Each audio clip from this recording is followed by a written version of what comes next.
So আমরা new একটা chapter start করব, সেটা হচ্ছে নিউক্লিয়ার ফিজিক্স। এই চ্যাপ্টারটা বেশ সহজ, অ্যান্ড এখানে আমরা হচ্ছে অ্যাটমিক মডেল, তারপর নিউক্লিয়াস, নিউক্লিয়ার রিয়াকশন ইটসেট্রা নিয়ে ডিসকাস করি। ওকে, আর বিভিন্ন নিউক্লিয়ার ফেনোমেনন যেগুলো আছে, যে বিভিন্ন যে ফেনোমেনাগুলো আছে সেগুলো নিয়ে ডিসকাস করি।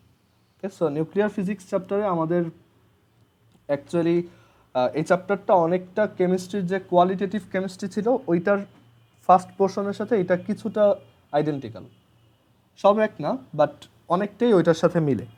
সো তুমি যদি এই চ্যাপ্টারটা ভালো মতো পড়ো, তোমার ওইখানেও কোনো ধরনের প্রবলেম হবে না।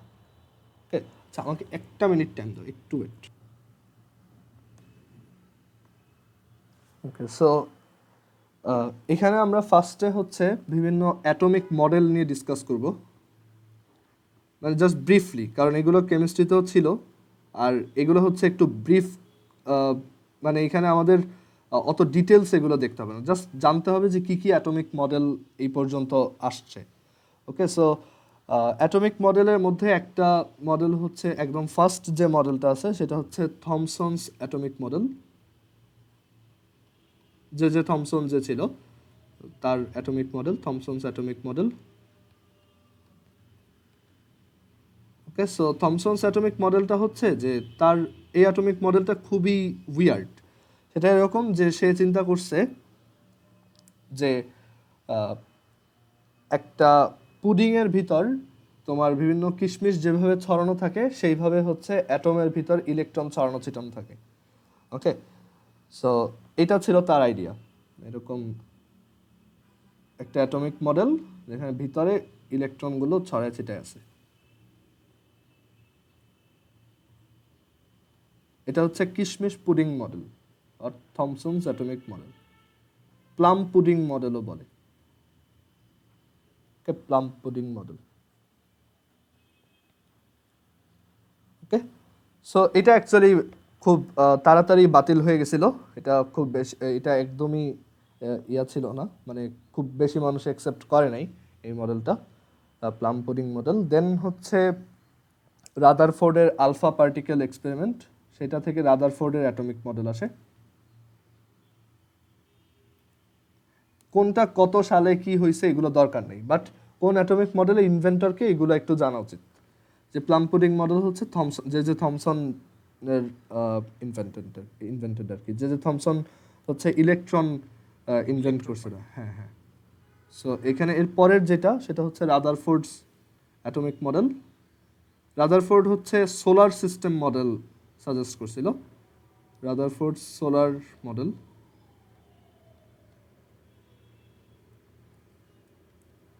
সেটা এটা দিছিল মেনলি হচ্ছে তার যে আলফা পার্টিকেল স্ক্যাটারিং যে এক্সপেরিমেন্টটা ছিল সেটার মাধ্যমে, আলফা পার্টিকেল স্ক্যাটারিং।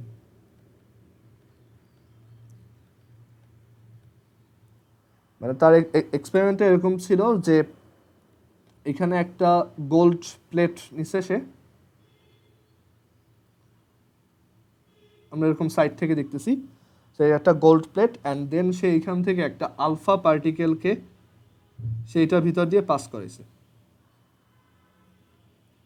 ওকে, মানে একটা আলফা পার্টিকেল এইটার ভিতর দিয়ে পাস করেছে, অ্যান্ড এইখানে তোমার এই গোল্ড, আচ্ছা সরি, আলফা পার্টিকেলটা হচ্ছে এখান থেকে সোজা যাতে যায় সেইখানে একটা স্লিট বানায়, দেন ওইটার ভিতর দিয়ে আলফা পার্টিকেলটাকে থ্রো করা হয়েছে, অ্যান্ড দেন এইখানে একটা গোল্ড প্লেট রাখা হয়েছে। এই হচ্ছে একটা গোল্ড প্লেট। ওকে, আর এটার পিছনে আমরা একটা জিঙ্ক সালফাইডের একটা পর্দা রাখছি বা একটা স্ক্রিন রাখছি।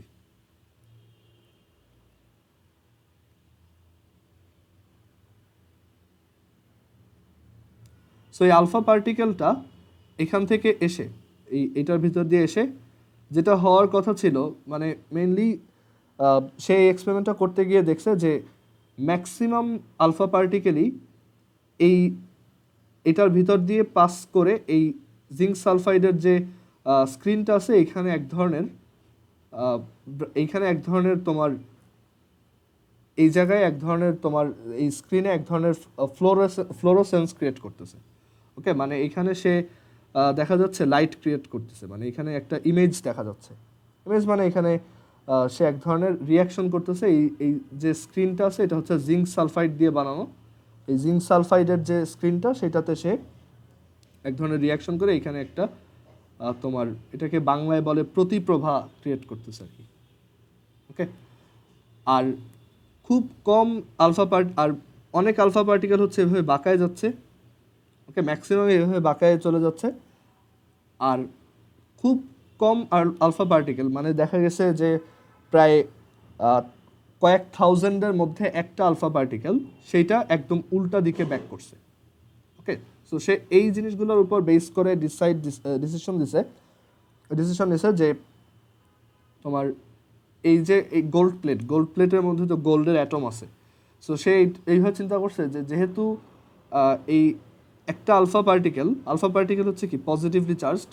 সো এই আলফা পার্টিকেলটা যেহেতু এখান থেকে উল্টা দিকে চলে আসছে বা ম্যাক্সিমামে যেহেতু এভাবে বাঁকায় গেছে, মানে তাদের কোর্সটা এভাবে ডেভিয়েট করছে, সো তার মানে অবভিয়াসলি অ্যাটমের মাঝখানেও একটা খুব হেভি অ্যান্ড একটা পজিটিভলি চার্জড পার্টিকেল থাকে। সেটাকেই সে নাম দিছে হচ্ছে নিউক্লিয়াস। ওকে, নিউক্লিয়াসের মধ্যেই তো অ্যাকচুয়ালি পজিটিভ চার্জ থাকে আর হচ্ছে নিউট্রন বা নিউট্রন থাকে। ওকে, সো এইটার উপর বেস করে সেই ডিসিশনটা দিছে। অ্যান্ড সে আরও বলছে যেহেতু ম্যাক্সিমাম আলফা পার্টিকেলই পাস করে চলে গেছে, সো আমরা বলতে পারি অ্যাটমের মাঝখানে ম্যাক্সিমাম জায়গা হচ্ছে ফাঁকা। ওকে, আর পুরা অ্যাটমের তুলনায় এই নিউক্লিয়াস হচ্ছে খুবই স্মল একটা পোর্শন। যদিও পুরা অ্যাটমের ম্যাক্সিমাম ম্যাসই হচ্ছে নিউক্লিয়াসের মধ্যে, বাট নিউক্লিয়াস হচ্ছে অ্যাকচুয়ালি খুব স্মল একটা পোর্শন। ওকে, সো এই এক্সপেরিমেন্টে সে যে জিনিসপত্রগুলো ইউজ করছিল সেগুলোর একটু ইনফরমেশন জানা দরকার। যেমন এই গোল্ড প্লেটটার থিকনেস ছিল 6 × 10⁻⁷ মিটার। তারপর এইখানে সে জিঙ্ক সালফাইডের স্ক্রিন ইউজ করছিল। তখন দেখা গেছে যে যখন জিঙ্ক সালফাইডে আলফা পার্টিকেলটা এসে হিট করছে, সে এখানে এক ধরনের রিয়াকশনের মাধ্যমে একটা স্পার্ক ক্রিয়েট করছে আর কি।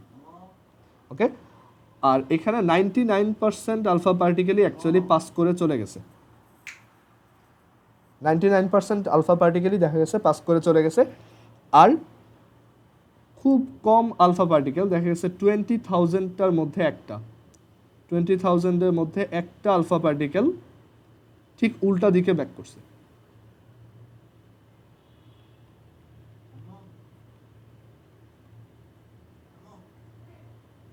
ওকে, সো এগুলোর উপর বেস করে সেই ডিসিশনগুলো দিছে। অ্যান্ড রাদারফোর্ড সোলার মডেলে কি কি ডিসিশন নিছে সেটা তুমি জানো, যে সে বলছিল যে মেইনলি নিউক্লিয়াস হচ্ছে সানের মতো আর তাকে সেন্টার করে প্ল্যানেটের মতো ইলেকট্রনগুলো রোটেট করতেছে ইটসেট্রা।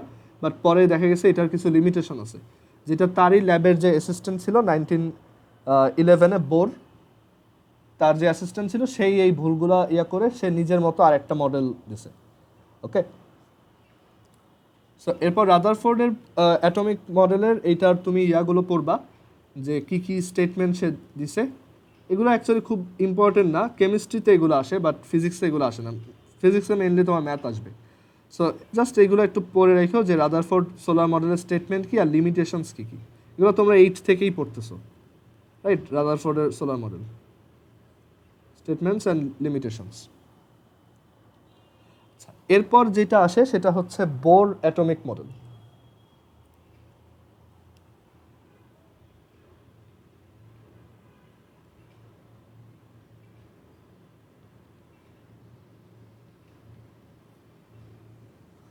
বোরের অ্যাটমিক মডেল, সো বোরের অ্যাটমিক মডেলটা বেশ অ্যাকসেপ্টেড হয়। আর বোরের অ্যাটমিক মডেলটাই অ্যাকচুয়ালি পরে যে কোয়ান্টাম মডেল আসে সেইটাকে ইন্সপায়ার করে আর কি, মানে সেটার মোমেন্টামটা সেট হয়ে যায় এই বোর অ্যাটমিক মডেলেই। সো বোর অ্যাটমিক মডেলটা আমরা জানি যে এটার পস্টুলেটগুলো কেমিস্ট্রিতেও পড়ে আসছো, যে বোর অ্যাটমিক মডেলের ফার্স্ট পস্টুলেট হচ্ছে যে অ্যাঙ্গুলার মোমেন্টাম রিলেটেড পস্টুলেট, যে কোনো একটা নিউক্লিয়াসকে সেন্টার করে একটা ইলেকট্রন যখন রোটেট করতে থাকে একটা ফিক্সড এনার্জি লেভেলে, তখন তার যে অ্যাঙ্গুলার মোমেন্টাম এটা হচ্ছে অ্যাকচুয়ালি তোমার h/2π এর ইন্টিগ্রাল মাল্টিপলের মানে এটা h/2 এর একটা ইন্টিগ্রাল মাল্টিপল হয়। মানে যে কোনো একটা ইলেকট্রন যখন রোটেট করে তার অ্যাঙ্গুলার মোমেন্টাম বা কৌণিক ভরবেগটা হচ্ছে h/2 এর একটা পূর্ণ সাংখ্যিক গুণিতক বা একটা ইন্টিগ্রাল মাল্টিপল হয়। আর এটা হচ্ছে অ্যাকচুয়ালি n এর মানে n ইন্টু h/2 হয়। ওকে, মানে আসলে একটা নিউক্লিয়াসকে সেন্টার করে যে ইলেকট্রনগুলো রোটেট করতেছে, এখানে রোটেট করতেছে, তাদের এক একজনের অ্যাঙ্গুলার মোমেন্টামের উপর ডিপেন্ড করে অ্যাকচুয়ালি এই এনার্জি লেভেলগুলো ক্রিয়েট হয়। যেমন এটার অ্যাঙ্গুলার মোমেন্টাম h/2, এটা হচ্ছে আমাদের সেই n = 1 শেল। দেন এর পরেরটা হচ্ছে n = 2 শেল, যেখানে এটা হচ্ছে 2h/2 অ্যাঙ্গুলার মোমেন্টাম। এর পরেরটা হচ্ছে 3h/2। সো এটা হচ্ছে অ্যাঙ্গুলার মোমেন্টাম রিলেটেড পস্টুলেট, যে একটা রোটেটিং ইলেকট্রনের অ্যাঙ্গুলার মোমেন্টাম L = nh/2। কেমিস্ট্রিতেও দেখছো। আর এলকে অ্যাকচুয়ালি আমরা mvr লিখতে পারি, mvr = nh/2।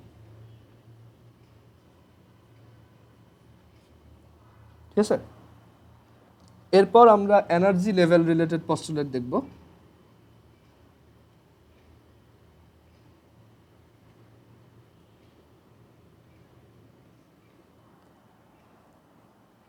So energy level related postulate হচ্ছে যে একটা ইলেকট্রন যখন একটা ফিক্সড অরবিটে রোটেট করতে থাকে একটা নিউক্লিয়াসকে সেন্টার করে, তখন অ্যাকচুয়ালি সে কোনো ধরনের এনার্জি রিসিভও করে না বা কোনো ধরনের এনার্জি ইমিটও করে না। সে যদি একটা ফিক্সড অরবিটেই রোটেট করতে থাকে তাহলে তার এনার্জিটাও এখানে হচ্ছে কনস্ট্যান্ট থাকে।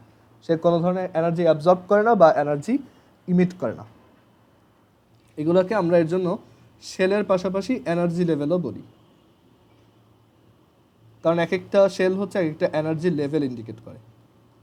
যত দূরের শেল তত তার এনার্জি বেশি।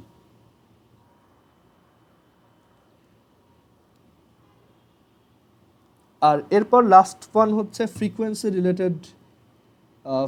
রিলেটেড যে পস্টুলেটটা ছিল সেটা। এটার আইডিয়া হচ্ছে যে একটা ইলেকট্রন যদি তার যে অরবিট বা তার যে শেল, তার যে এনার্জি লেভেল আছে সেটা থেকে যদি একটা হায়ার এনার্জি লেভেলে যেতে চায়, তখন তার বাইরে থেকে এনার্জি অ্যাবজর্ব করতে হবে। মানে সে বাইরে থেকে এরকম এনার্জি অ্যাবজর্ব করবে। আর একটা ইলেকট্রন যদি আপার শেল থেকে লোয়ার শেলে নামতে চায়, এরকম একটা ইলেকট্রন যদি আপার শেল থেকে লোয়ার শেলের দিকে নামতে চায়, তখন তার হচ্ছে এনার্জি ইমিট করতে হবে, বাইরের দিকে এনার্জি এভাবে ছেড়ে দিতে হবে। এগুলো সবই ইলেকট্রোম্যাগনেটিক রেডিয়েশন, মানে লাইট হিসেবে এনার্জিগুলো বের হয়। ওকে, আর কতটুকু এনার্জি ইমিট করতে হবে বা কতটুকু অ্যাবজর্ব করতে হবে, দেখো যেই আপার শেলটাতে যাবা সেটার ইউ যত, মানে সেটার এনার্জি যত, আর যেই লোয়ার শেলটাতে যাবা সেটার এনার্জি যত, এই দুইটার মধ্যে যে ডিফারেন্স সেইটুক এনার্জি বাইরে থেকে অ্যাবজর্ব বা ইমিট করতে হবে। তুমি যদি এই ইএলে থাকা অবস্থায় U minus EL amount energy absorb করো বাইরে থেকে, তাহলে এই এনার্জিটা এই ইলেকট্রনটাকে এই শেল থেকে এই শেলে ট্রান্সফার করাই দিবে। আর সে যদি আপার শেলে থাকা অবস্থায় এই ডেল ই অ্যামাউন্ট এনার্জি ইমিট করে, তখন দেখা যাবে যে এটা এখান থেকে লোয়ার শেলে চলে আসছে।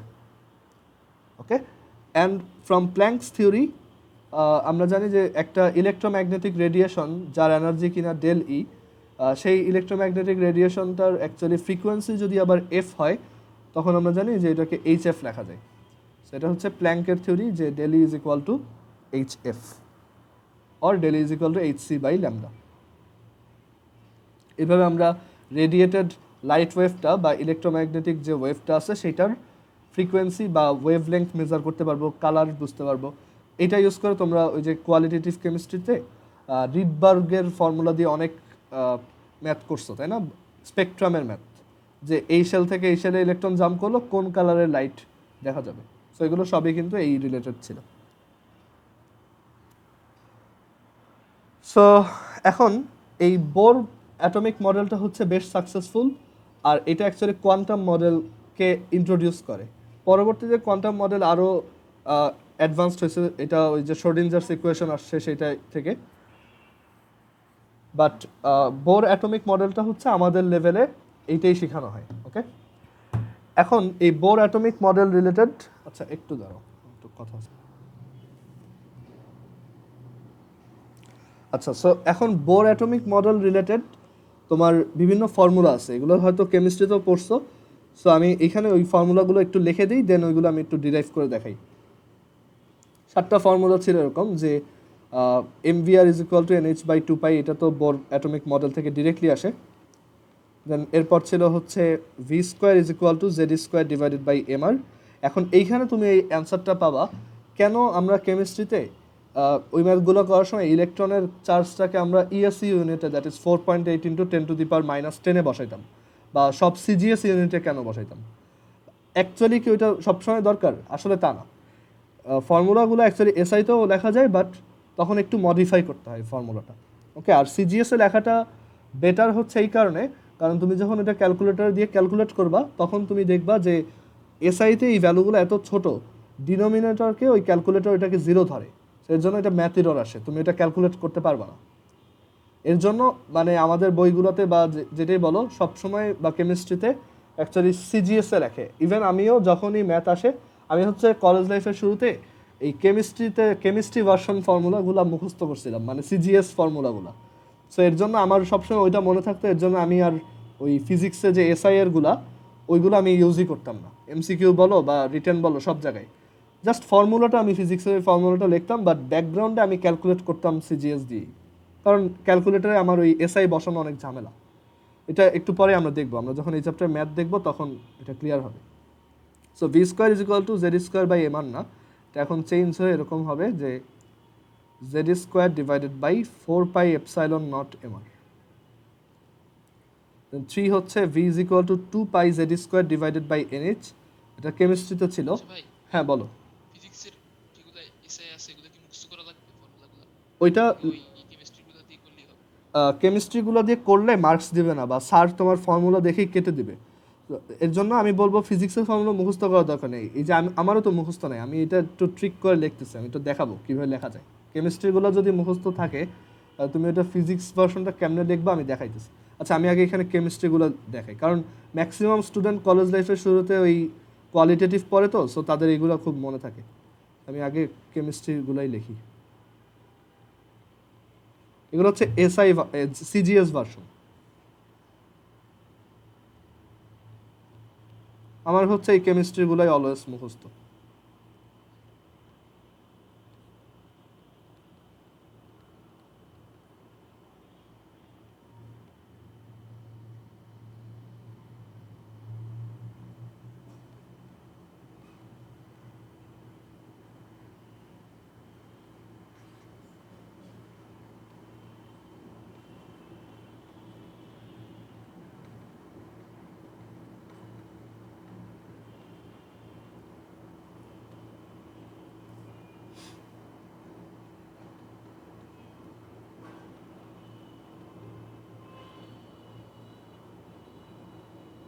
-2π² mz² e⁴ divided by n² h²। So এইগুলো হচ্ছে আমার অলওয়েজ মুখস্থ থাকে। সো আমি এগুলাকে ফিজিক্সের ফর্মুলায় কীভাবে কনভার্ট করি বা এসআইতে কীভাবে কনভার্ট করি দেখো। সিজিএসে যদি তুমি বসাও তখন তোমার ই হচ্ছে 4.8 × 10⁻⁻10 ESU,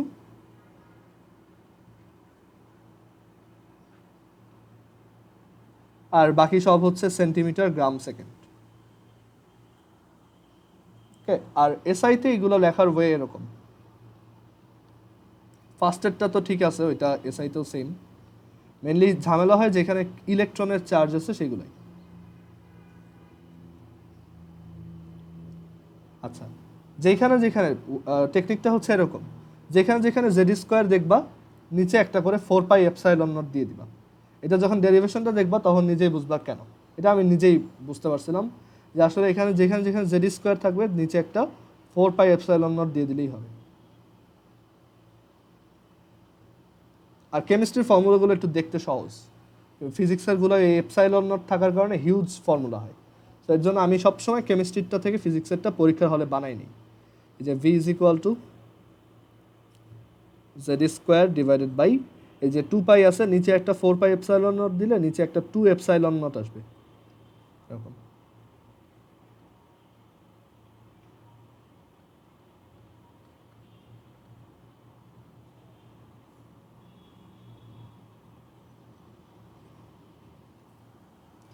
এখানে আছে জেড স্কোয়ার, সো উপরে দিবা 4 পাই এপসাইলন নট।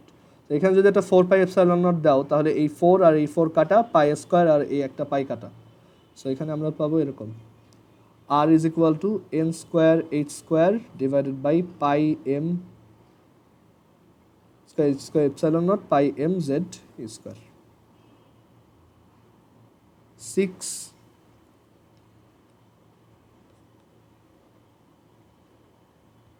7 হচ্ছে এখানে z square e to the power 4 আছে।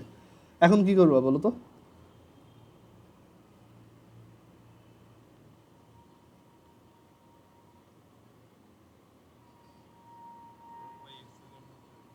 হোল স্কোয়ার দিয়ে ডিভাইড করবো। হ্যাঁ, 4 পাই এপসাইলন নটের স্কোয়ার হচ্ছে 16 pi square epsilon not square. এখানে এটা ইয়ে করো, -2 আর 8 থাকে এখানে, আর পাই স্কোয়ার আর এই পাই স্কোয়ার কাটা। সো তুমি বইতে চেক করে দেখবে এই ফর্মুলাগুলোই তোমার ফিজিক্স বইয়ে দেওয়া। ওকে, মাইকটা অফ করে নাও একটু। আচ্ছা, সো এখন আমরা এই ফর্মুলাগুলোর ডেরিভেশন দেখি।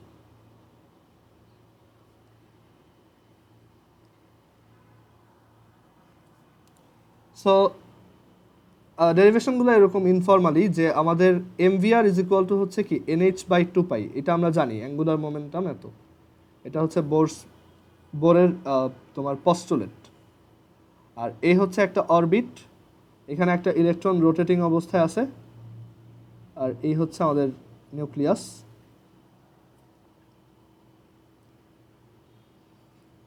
তো এখন এখানে জাস্ট একটু রিফর্ম করি, দুইটা ফর্মুলা বানায় ফেলা যায়। v ইজ ইকুয়াল টু হচ্ছে nh/2 পাই mr, আর 3 ইজ ইকুয়াল টু হচ্ছে r is equal to nh/2 pi mv। তিনটা ডান আর চারটা বাকি। আচ্ছা, এখন দেখো এটা যে এখানে রোটেট করতেছে, সো অবভিয়াসলি রোটেট করার জন্য একটা সেন্ট্রিপিটাল ফোর্স বা একটা কেন্দ্রমুখী বল কাজ করতেছে। এই সেন্ট্রিপিটাল ফোর্সটার সোর্সকে, এই সেন্ট্রিপিটাল ফোর্সটার সোর্স হচ্ছে এই যে এটা একটা নেগেটিভলি চার্জড পার্টিকেল, এটা হচ্ছে একটা ইলেকট্রন, একটা ইলেকট্রনের চার্জ হচ্ছে কি -e, ই হচ্ছে জাস্ট একটা ভ্যালু 1.6 ইন্টু 10⁻⁻19 কুলম। ওকে, -e মানে হচ্ছে -1.6 ইন্টু 10⁻⁻19। অনেকে ইকেই মাইনাস বলে, বাট ওইটা ট্রু না, ই হচ্ছে জাস্ট একটা ভ্যালু। ওকে, আর এটা যদি একটা অ্যাটম হয়, একটা অ্যাটমের নিউক্লিয়াস হয়, তার ভিতরে কয়টা পজিটিভ চার্জ আছে? তার ভিতরে প্রোটন থাকবে হচ্ছে তার অ্যাটমিক নাম্বার যত, সেটা জেডটা প্রোটন থাকবে, অ্যান্ড জেডটা প্রোটনের জন্য প্রত্যেকটা প্রোটনের চার্জ হচ্ছে ই করে, কারণ প্রোটনের চার্জও ইলেকট্রনের চার্জের সমান but positive. So Z E amount positive charge এখানে আছে। সো এই দুইটার মধ্যে কুলম্বস ল অ্যাপ্লাই করে আমরা কতটুকু অ্যাট্রাকটিভ ফোর্স পাবো? সেই অ্যাট্রাকটিভ ফোর্সটাই কি আসলে সেন্ট্রিপিটাল ফোর্স। আর সেই অ্যাট্রাকটিভ ফোর্সটা কত? 1/4 pi epsilon naught Q1 Q2 divided by R square. এখানে আবার মাইনাস দিও না, কারণ এখানে জিনিসটা হচ্ছে ভেক্টর, এখানে এটা মাইনাস আর এটা প্লাস দেখে আমি নিজে বুঝতেছি যে এখানে একটা অ্যাট্রাকটিভ ফোর্স কাজ করবে। এতদিনে এটা ক্লিয়ার হওয়ার কথা। সো এখানে ফোর্সটার ভ্যালু হচ্ছে 1/4 pi epsilon naught Z E square divided by R square. এটাই হচ্ছে আমার সেন্ট্রিপিটাল ফোর্স। আর এই সেন্ট্রিপিটাল ফোর্সটার জন্যই ওর রোটেশন হচ্ছে, অ্যান্ড আমরা জানি সেন্ট্রিপিটাল ফোর্স হচ্ছে এটার ভেলোসিটি যদি v হয় আর এই সার্কুলার পাথটার রেডিয়াস যদি r হয়, দেন এটা হচ্ছে mv²/r। সো আমরা এখান থেকে কি পাইতেছি? mv²/r is equal to 1/4 pi epsilon naught Z square divided by R square. Chemistry বইগুলোতে এই টার্মটা লেখেই না, এখানে বলে যে এর ভ্যালু হচ্ছে 4.8 ইন্টু 10⁻⁻10 ESU, আর হচ্ছে সেন্টিমিটার ইউনিটে, তো তখন এফসি সমান এত ডাইন। ওকে, তখন এখানে এফ এর ভ্যালু ইউনিটটাও ডাইন হয়। সো এটা অ্যাকচুয়ালি অ্যাভয়েড করাটাই বেটার। আচ্ছা একটু ওয়েট, আমার একটা কল আসছে।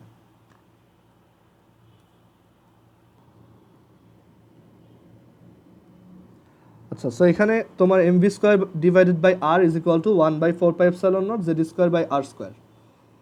সো এই আর আর এই আর স্কোয়ার কেটে দাও। সো এখান থেকে তোমার V square is equal to Z square, V square is equal to Z square divided by 4πε0 mr। আমাদের আরেকটা ফর্মুলা হয়ে গেছে, এটা হচ্ছে 4।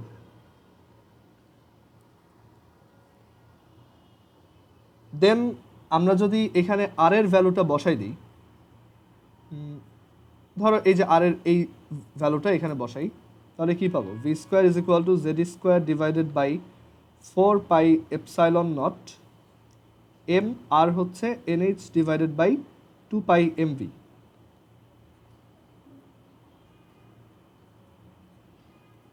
সো আমরা এখান থেকে ভি এর আরেকটা ফর্মুলা পেয়ে গেলাম, V square is equal to Z square, আচ্ছা ভি আর ভি স্কোয়ার কাটা যায়, এখানে V is equal to Z square divided by 2ε0 NH. এটা হচ্ছে ফর্মুলা 5। ওকে, যে এখানে এটা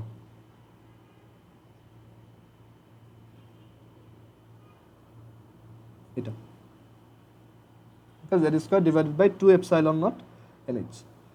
এরপর আর এর ফর্মুলা বের করা বাকি, আর ইজ ইকুয়াল টু এত। সো আমি যদি এই ভি এর ভ্যালুটা এবার এইখানে বসাই, তাহলে আমার 6 নম্বর ফর্মুলা চলে আসবে, যে R is equal to NH divided by 2πmv। V হচ্ছে Z square divided by 2ε0 NH. এই 2 আর এই 2 কাটো, সেখান থেকে কি আসে? N square H square epsilon naught divided by pi M Z E square. ঠিক আছে কিনা দেখি, square square epsilon naught pi M Z E square. So আমাদের 6টা ফর্মুলা হয়ে গেছে ডিরাইভ করা। এরপর লাস্টলি এনার্জিটা একটু ডিফারেন্ট ওয়েতে আমাদের ডিরাইভ করতে হবে। এটা দেখো যে ইলেকট্রনের টোটাল এনার্জি কত। এখন এই ইলেকট্রনটা একটা ইলেকট্রিক ফিল্ডে আছে, রাইট? সো ওর একটা টোটাল যে এনার্জিটা, ও একটা কনজারভেটিভ ফোর্স ফিল্ডে আছে, অ্যান্ড ওর যে টোটাল এনার্জিটা সেটা হচ্ছে কি অলওয়েজ কনজার্ভ থাকবে। অ্যান্ড এই টোটাল এনার্জিটা এরকম যে ওর একটা কাইনেটিক এনার্জি আছে, আবার একটা পোটেনশিয়াল এনার্জি আছে। ওকে, সো এখানে যে একটা ইলেকট্রন রোটেট করতেছে, ধরো এখানে একটা ইলেকট্রন আছে, আর এই হচ্ছে আমাদের নিউক্লিয়াস। এটা হচ্ছে প্লাস জেডি চার্জ, আর এটা হচ্ছে মাইনাস ই চার্জ, এটার মধ্যে ডিস্টেন্স হচ্ছে আর। সো ওর যে টোটাল এনার্জি সেটা হচ্ছে, একটা ইলেকট্রনের টোটাল এনার্জি হচ্ছে তার কাইনেটিক এনার্জি প্লাস তার পোটেনশিয়াল এনার্জি। কাইনেটিক এনার্জি হচ্ছে simply half M V square. এই জায়গাগুলো হচ্ছে ভুল, আসলে এই একটা ফর্মুলাও কারেক্ট না, কারণ এগুলো হচ্ছে নিউটনিয়ান মেকানিক্স ইউজ করে ইমপ্লিমেন্ট করা, বাট অ্যাকচুয়ালি এই লোস, হ্যাঁ এখানে কাজ করে না। এক্স্যাক্টলি, এখানে যেমন রিলেটিভিটি কাজ করে তেমন আবার শ্রোডিঞ্জারস ইকুয়েশনও কাজ করে। এখানে ইলেকট্রনের ভেলোসিটি কিন্তু অনেক হাই, কনজারভেশন অফ মোমেন্টাম, হ্যাঁ ওইগুলো কাজ করবে। কনজারভেশন অফ মোমেন্টাম আর কনজারভেশন অফ এনার্জিটা তো ইউনিভার্সাল, ওইটা সব কেসেই কাজ করে। ওকে, আচ্ছা, বাট এইগুলো অ্যাকচুয়ালি আমাদের বইগুলোতে এইভাবেই লেখা। এইগুলো হচ্ছে অ্যাকচুয়ালি মানে বলা যায় অ্যাপ্রক্সিমেট ফর্মুলা আর কি, এক্স্যাক্ট অ্যাকুরেট ফর্মুলা না। বা এই যে ইলেকট্রন যে এভাবে ড্র করতেছে, ইলেকট্রন যে এভাবে সার্কুলার পাথে রোটেট করছে, এইগুলোও তো ভুল আসলে। ওকে, সো এই যে half M V square plus এই ইপি ইজ ইকুয়াল টু, ইপিটা কীভাবে লিখবো? এটা একটা স্ট্যাটিক ইলেকট্রিক্যাল ফিল্ড ফোর্সের ফিল্ডে আছে, সো এখানে তার একটা পটেনশিয়াল এনার্জি আছে। সো এই পটেনশিয়াল এনার্জিটা হচ্ছে, দেখো এটা তোমাদেরকে আমি স্ট্যাটিক ইলেকট্রিসিটিতে পড়াইছিলাম, পটেনশিয়াল এনার্জি হচ্ছে অ্যাকচুয়ালি চার্জ ইন্টু ওই পয়েন্টের পোটেনশিয়াল। পটেনশিয়াল এনার্জি হচ্ছে চার্জ ইন্টু পোটেনশিয়াল। সো এখানে এটা চার্জ হচ্ছে মাইনাস ই, আর এই পজিশনে পোটেনশিয়াল ধরো ভি। সো এখানে তোমার ভি, ক্যাপিটাল ভি হচ্ছে, কারণ এটা যদি বুঝতে প্রবলেম হয়, পটেনশিয়াল এনার্জির মিনিংটা কি? মানে একটা কনজারভেটিভ ফোর্স ফিল্ডে পটেনশিয়াল এনার্জির মিনিং হচ্ছে যে তুমি যদি একটা অবজেক্ট, যে কোনো একটা 1 কুলম চার্জকে এই পয়েন্ট থেকে ইনফাইনাইট পর্যন্ত স্ট্যাটিক ইলেকট্রিক্যাল ফোর্স দিয়ে নিয়ে যাও, তখন যতটুকু ওয়ার্ক করতে হইতেছে সেটা। ওকে, এই পয়েন্ট থেকে যদি ওই ইনফাইনাইট পর্যন্ত নিয়ে যাও, তখন যতটুকু ওয়ার্ক করতে হচ্ছে সেটাই হচ্ছে, যদি 1 কুলম চার্জকে করো সেটা হচ্ছে পটেনশিয়াল, আর যদি কিউ কুলম চার্জকে করো তখন সেটা ওই কিউ কুলম চার্জের পটেনশিয়াল এনার্জি, দুটো different. Okay, so U is equal to হচ্ছে simply Q into V. So এখানে ই আর ভি হচ্ছে আমরা আগে থেকেই ফর্মুলা জানি, 1/4 pi epsilon naught Z E divided by R, Z E divided by R. Okay, মানে ওই যে 1/4 pi epsilon Q by R ওইটা। আর আমরা একটু আগে এই যে ভি স্কোয়ারের ফর্মুলা শিখে আসছি, ভি স্কোয়ার হচ্ছে কত, Z square divided by 4 pi epsilon naught M আর।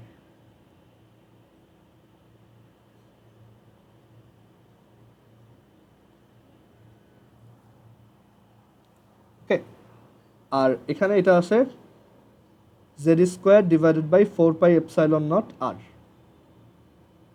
আমরা একটু বক্স করে রাখি যে এই পোর্শনটা হচ্ছে পোটেনশিয়াল এনার্জি আর এই পোর্শনটা হচ্ছে কাইনেটিক এনার্জি। এখানে এই এম আর এই এম কেটে দাও, আর এখানে এই তোমার হাফ, হ্যাঁ এভাবে লিখি। সো এখান থেকে একটা জিনিস এভিডেন্ট যে পোটেনশিয়াল এনার্জি হচ্ছে negative double of kinetic energy. আর এখানে যা যা দেখাচ্ছে এগুলো কিন্তু স্যাটেলাইটের জন্য অ্যাপ্লিকেবল। এই কোশ্চেনগুলো স্যাটেলাইট, ওই গ্র্যাভিটির স্যাটেলাইটের জন্য অ্যাপ্লিকেবল। ওকে, সো একটা স্যাটেলাইট বা একটা ইলেকট্রন, একটা রোটেটিং ইলেকট্রন, সবারই এই পোটেনশিয়াল এনার্জিটা হচ্ছে তার কাইনেটিক এনার্জির double and negative.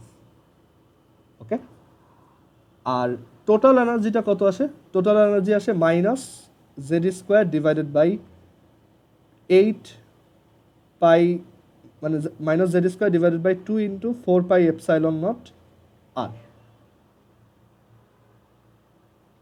Okay, so এখান থেকে আমরা তাহলে কি বুঝতে পারতেছি যে এটা অ্যাকচুয়ালি কাইনেটিক এনার্জির সমান সমান বাট নেগেটিভ। সো আমাদের টোটাল এনার্জি যেটা, টোটাল এনার্জি হচ্ছে ইপি প্লাস ইকে। ইপি যেহেতু -2 ইকে, সেটা হচ্ছে অ্যাকচুয়ালি মাইনাস ইকের সমান। জিনিসটা একটু উইয়ার্ড না, যে কাইনেটিক এনার্জির নেগেটিভটাই হচ্ছে টোটাল এনার্জি, আর এটা অ্যাকচুয়ালি তোমার half of potential energy. Total energy হচ্ছে পটেনশিয়াল এনার্জির হাফ। ওকে, টোটাল এনার্জি হচ্ছে পটেনশিয়াল এনার্জির হাফ। স্যাটেলাইটের জন্য এটা ট্রু। অ্যান্ড দেন আমরা এই ফর্মুলাটাকে ফার্দার একটু ইয়ে করতে পারি, আর এর ভ্যালু বসাই দিতে পারি। 8 পাই এপসাইলন নট আর হচ্ছে N square H square divided by 4 pi square M Z E square divided by 4 pi epsilon naught. সেখানে কি কি কাটা যায়? 4, এই 4, এই পাই আর এই পাই স্কোয়ার, তারপর হচ্ছে এটা এই কয়টা ক্যান্সেল করে দেওয়া যায়। সো এখান থেকে কি আসতেছে?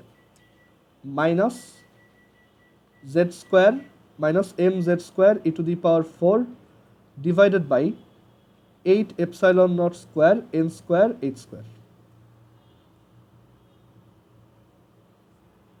এই যে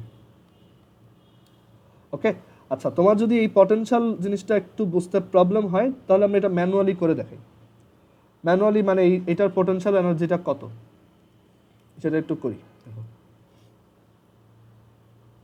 আচ্ছা এইটুক যদি বুঝে থাকো তাহলে আমি সাইডে লিখি। সো পটেনশিয়ালের ডেফিনেশন হচ্ছে যে এই পয়েন্ট থেকে একটা +1 কুলম্বের চার্জকে আমি যদি ইনফাইনাইট পর্যন্ত নিয়ে যাই তখন যতটুকু ওয়ার্ক করতে হয়, মানে ওই কনজারভেটিভ ফোর্স ফিল্ডটার যতটুকু ওয়ার্ক করতে হয়, এটাই হচ্ছে পটেনশিয়াল। কারণ কনজারভেটিভ ফোর্স ফিল্ডে এনার্জি হচ্ছে constant. Okay, E is a constant, so এটা ডেল ই হচ্ছে কি 0, মানে এটা কোনো ধরনের চেঞ্জ নাই। অ্যান্ড ডেল ই মানে হচ্ছে ডেল ই কে প্লাস ডেল ইপি, কারণ ই হচ্ছে ইপি ইউ প্লাস কে। আমি ইউ দিয়ে পটেনশিয়াল এনার্জি আর কে দিয়ে কাইনেটিক এনার্জি বোঝাচ্ছি। এটা হচ্ছে del U plus del K.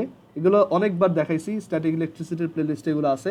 Del U plus del K equal 0, and then এখান থেকে লেখা যায় del U is equal to minus del K. And we also know যে ওয়ার্ক এনার্জি থিওরাম থেকে বলা যায় যে the change in kinetic energy is the work done on that object by that force. So এখান থেকে আমরা পাচ্ছি যে দুইটা পয়েন্টের মধ্যে পটেনশিয়াল এনার্জি ডিফারেন্স হচ্ছে ওই ফোর্স ফিল্ডটা ওই দুইটা পয়েন্টের মধ্যে যে ওয়ার্ক করে সেটা। ওকে, সে এখানে এই পয়েন্টটা হচ্ছে এ পয়েন্ট আর ইনফাইনাইট যেটা সেটা হচ্ছে বি পয়েন্ট। তাহলে ডেল ইউ হচ্ছে এরকম যে ইউবি মাইনাস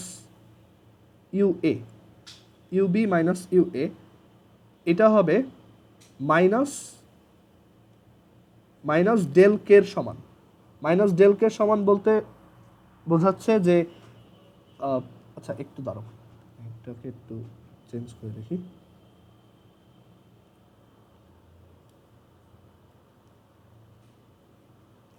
আচ্ছা এখান থেকে একটু দেখো যে del U is equal to হচ্ছে মাইনাস ডাব্লিউ। ওকে, সো এখানে ধরো এই পজিশনটা হচ্ছে এ, এটা হচ্ছে বি। সো একটা ফোর্স যদি এই অবজেক্টটাকে এ থেকে বি পর্যন্ত সরায়, সেটাকে আমি এভাবে ডিনোট করলাম যে ডাব্লিউ এ টু বি, এ থেকে বিতে সরানোর জন্য যে ওয়ার্ক, সেটাই হচ্ছে কি ডেল কে, মানে এটাই হচ্ছে ফাইনাল পজিশনটাতে কাইনেটিক এনার্জি মাইনাস ইনিশিয়াল পয়েন্টটাতে কাইনেটিক এনার্জি। এটা হচ্ছে ওয়ার্ক এনার্জি থিওরেম। ওকে, আবার ডেল কে হচ্ছে কি মাইনাস ডেল ইউ, এটাই হচ্ছে মাইনাস ডেল ইউ।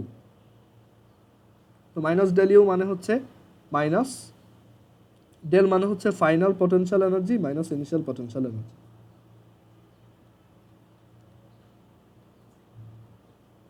সো এরকম আসে। অ্যান্ড ইনফিনিটিতে পটেনশিয়াল হচ্ছে জিরো, পটেনশিয়ালটাও এখানে জিরো, কারণ ইনফিনিটি থেকে ইনফিনিটিতে সরাইতে কোনো ওয়ার্ক নাই। সো এটা হচ্ছে জিরো, মানে ইনফিনিটিটা হচ্ছে স্ট্যান্ডার্ড। সো এখানে ডাব্লিউ এ থেকে বি সরাইতে যতটুক ওয়ার্ক সেটাই হচ্ছে এ পয়েন্টের পটেনশিয়াল এনার্জি। সো এখানে যেহেতু এক এক জায়গায় ফোর্স ডিফারেন্ট, আমি অ্যাজিউম করলাম যে সেন্টার থেকে যখন এই ইলেকট্রনটা এক্স ডিস্টেন্সে আসে, তখন ওইখান থেকে ফার্দার যদি ডিএক্স অ্যামাউন্ট ডিসপ্লেসমেন্ট হয়, তাহলে আমার ওয়ার্ক ডান হবে 1/4, একটা স্মল ওয়ার্ক ডান হবে এরকম যে DW is equal to F DX, but minus F DX cos 180। কেন? কারণ এফ হচ্ছে এই দিকে, ডিএক্স হচ্ছে এই দিকে, ডিসপ্লেসমেন্টটা হচ্ছে ফোর্সের উল্টা দিকে। সো এর জন্য cos 180। So DW is equal to minus F DX, আর এফ হচ্ছে 1/4 pi epsilon naught Z square divided by R square, X square, যেহেতু এক্স ডিস্টেন্সে আছি, এটা হচ্ছে ডিএক্স। এখন বোথ সাইডে ইন্টিগ্রেশন করো।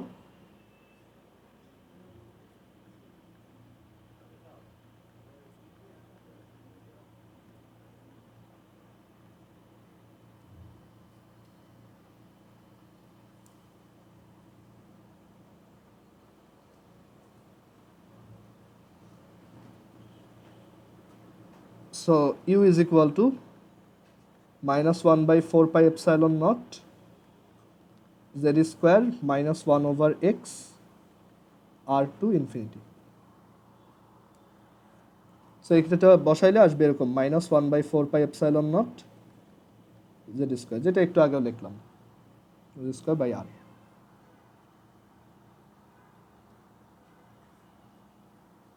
ওকে, সো সবভাবেই চিন্তা করা উচিত, মানে এতে ব্রেনটা শার্প থাকে, মানে হুটহাট কোনো একটা সিচুয়েশন আসলে তুমি ওইটা বুঝতে পারবা যে অন্য কোন অ্যাপ্রোচে করা যেতে পারে। ওকে,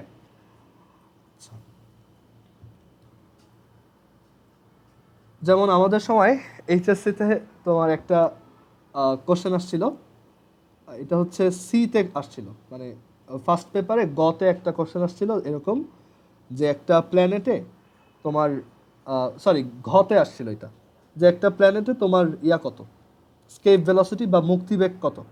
সো আমার কাছে একটু মানে অকওয়ার্ড লাগতেছিল যে 4 মার্কসের কোশ্চেন আমি জাস্ট একটা ফর্মুলা দিয়ে করে দিব যে ভিই ইজ ইকুয়াল টু √2gr, এটা দিয়ে আমার একটু কেমন জানি লাগতেছিল। সো আমি যেটা করছি পরীক্ষার হলে বসে এটা পুরোটা ডিরাইভ করে দেন করছি। আর আমার সামনে যেজন ছিল ও অ্যাকচুয়ালি কিছু পড়তো না কখনোই, তো হচ্ছে সবসময় মানে আমার উপর ডিপেন্ডেন্ট হয়ে আসতো। সো ও দেখতেছিল যে আমি ফর্মুলা ডিরাইভ করতেছি। সো বারবার বলতেছিল ডিরাইভ করিস না, শুধু শুধু দরকার নেই। সো ও পিছনে তাকায় দেখতেছিল যে আমার ডিরাইভেশনটা কতক্ষণে শেষ হয়। দেন শেষ করার পর ফাইনালি আমি যখন ফর্মুলাটা লিখছি, ও শুধু ওই ফর্মুলাটা দিয়ে অঙ্কটা করছে। মানে ও খালি ওয়েট করতেছিল আমি ফাইনাল ফর্মুলাটা কখন লিখব। বাট আমি এটা মানে এই জিনিসটা সবসময় প্র্যাকটিস করতাম। মানে যদি টাইম পাইতাম বা কখনো স্কোপ থাকতো, আমি একদম মেইন প্রিন্সিপাল থেকে সবসময় জিনিসগুলো ডিরাইভ করে করে আনি। এতে হয় কি, তোমার সব আইডিয়াগুলো সবসময় মাথার মধ্যে থাকে। আর ফর্মুলা মুখস্থ করে গেলে দেখা যায় যে কখনো ভুলে গেলে সমস্যা। আচ্ছা, সো আমাদের এই ফর্মুলাগুলো হয়েছে। সো এগুলোর ম্যাথ পরে দেখবো আমরা। তাহলে এর পরের টপিকটায় যাই। সো বোর মডেল রিলেটেড এই 7টা ফর্মুলা একটু মুখস্থ রাখার ট্রাই করবো, অ্যাটলিস্ট কেমিস্ট্রিগুলো। আর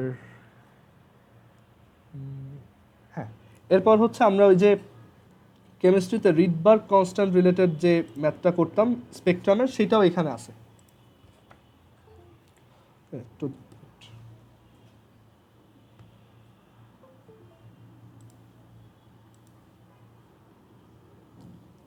সো এবার ওই স্পেকট্রামের থিওরিটা দেখো।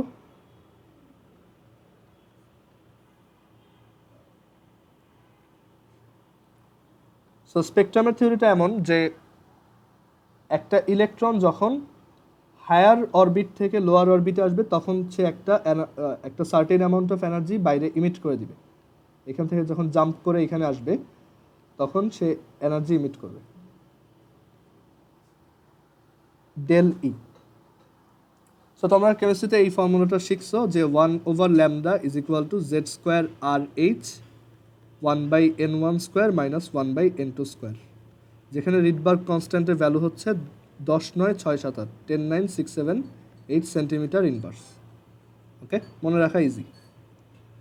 সো এটার রিজনটা কী ছিল, যে ধরো এইটা হচ্ছে তোমার অরবিট 1, এটা হচ্ছে n1 অরবিট, এটা হচ্ছে n2 অরবিট। n2 অরবিটের এনার্জিকে আমি e2 দিয়ে ডিনোট করলাম। So e2 is equal to হচ্ছে -2 pi square mz square e to the power 4 divided by n square h square 16 pi square epsilon not square. Okay, so এরপর এটাকে এরকম লেখা যায় -mz square e to the power 4 divided by 8 epsilon not square n square h square. But এটা n2 হবে। Okay, আর E1 এই অরবিটের এনার্জি, এটা ইজ ইকুয়াল টু হচ্ছে -2 pi square mz square e to the power 4, sorry এটা একবারে লিখে দিই, -mz square e to the power 4 divided by 8 epsilon not square n1 square h square. তো কতটুকু এনার্জি ইমিট করে দিবে, এই দুইটা ডিফারেন্স।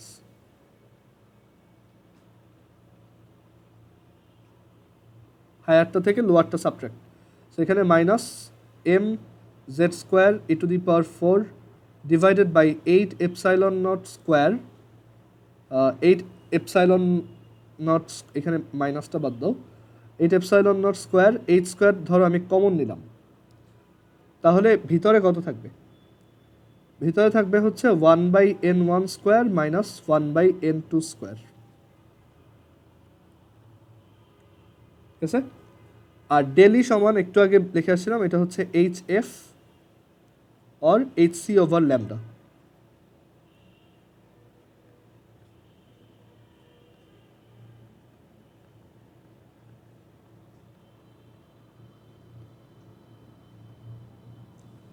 সো 1/λ কত, এই hc-টাকে ওই পাশে নিয়ে যাও, তাহলে এখানে একটা ch³ আসবে। সো এইখানে এই যে টার্মটা দেখো, এটা always constant, m/8 epsilon naught ch³ e to the power 4, এটা অলওয়েজ কনস্ট্যান্ট। এটাই হচ্ছে রিডবার্গস কনস্ট্যান্ট আর এইচ।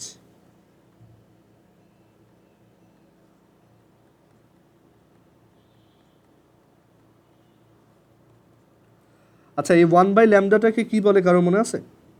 এটা একটা স্পেশাল নাম ছিল, দেখি মনে আছে কিনা। নিওবার। ওয়েভ নাম্বার বা নিউ বার, হ্যাঁ, ওয়েভ নাম্বার বা তরঙ্গ সংখ্যা। আর এখানে রিডবার্গ কনস্ট্যান্টটার তুমি যদি এই পুরো ফর্মুলা সিজিএসে বসাও, মানে RH কে CGS এ বসাও তাহলে ল্যামডাকে সেন্টিমিটারে পাবা, RH এর ভ্যালু যদি তুমি এইটা বসাও 109,678, তখন তুমি এইটাও সেন্টিমিটারে পাবা। আর এটাকে SI তে বসাইলে, SI তে বসানো মানে এটার সাথে আরো 100 মাল্টিপ্লাই করে বসানো, তখন এটা মিটারে আসবে। ওকে, সো এই হচ্ছে রিডবার্গের থিওরি।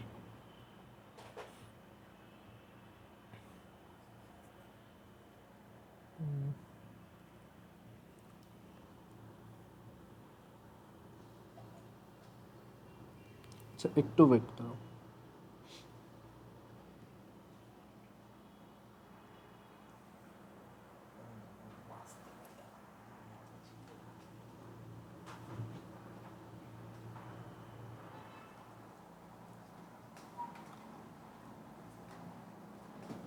আচ্ছা এরপর আমরা নিউক্লিয়ার স্ট্রাকচার দেখব।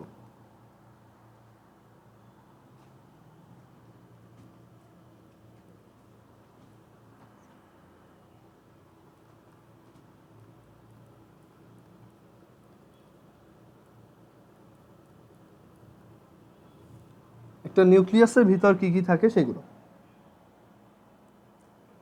ওকে, সো একটা নিউক্লিয়াসের ভিতরে আমরা জানি নিউক্লিয়াসের ভিতরে মেইনলি যেই দুইটা পার্টিকেল থাকে তারা হচ্ছে প্রোটন আর নিউট্রন।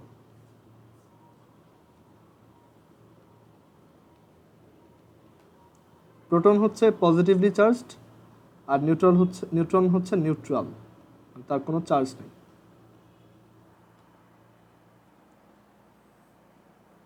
ওকে, আর এই যে প্রোটন আর নিউট্রন থাকে এইটা মানে এই জিনিসটা ইন্ট্রোডিউস করছে কে বা এটার এই প্রপোজালটা দিছে কে? এটা দিছে হচ্ছে হাইজেনবার্গ। ওকে, হাইজেনবার্গ যখন 1932-তে তোমার যখন নিউট্রন ইনভেন্ট হয়, এরপর হাইজেনবার্গ যেটা করে সে এই প্রোটন নিউট্রন হাইপোথিসিসটা প্রপোজ করে যে নিউক্লিয়াসের ভিতরে হচ্ছে প্রোটন আর নিউট্রন থাকবে। একটা অ্যাটমকে আমরা বেসিক্যালি এভাবে লিখি, তাই না? যে এখানে এই যে এটাকে তোমার এটা হচ্ছে একটা অ্যাটমের সিম্বল, আর দেন এখানে হচ্ছে জেড তার অ্যাটমিক নাম্বার, এটা হচ্ছে তার অ্যাটমিক ম্যাস নাম্বার, আর এটা হচ্ছে তার কয়টা অ্যাটম আমরা নিচ্ছি, এটা হচ্ছে তার চার্জ।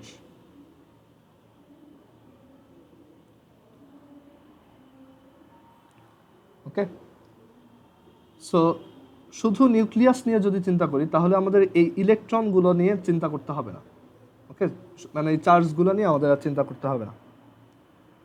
তো এখন এই নিউক্লিয়াসের ভিতর এই যে যেটা এ হচ্ছে টোটাল প্রোটন আর নিউট্রনের নাম্বার ইন্ডিকেট করে। এটা হচ্ছে number of proton plus number of electron. So number of proton plus number of neutron, ভুল লিখছি, আচ্ছা এইভাবে না লিখে জেড প্লাস এন লিখি। এটাই হচ্ছে নাম্বার অফ প্রোটন, এটা হচ্ছে নাম্বার অফ নিউট্রন। ঠিক আছে, আর নিউক্লিয়াসের ভিতরে দুই ধরনের পার্টিকেল, প্রোটন আর নিউট্রন। তো প্রোটন একদমই ফান্ডামেন্টাল, নিউট্রনও ফান্ডামেন্টাল ধরা হইতো, বাট নিউট্রনকে ভাঙলেও অ্যাকচুয়ালি আরও কিছু জিনিসপত্র পাওয়া যায়। একটা নিউট্রনের ভিতর অ্যাকচুয়ালি একটা প্রোটন থাকে, একটা ইলেকট্রন থাকে,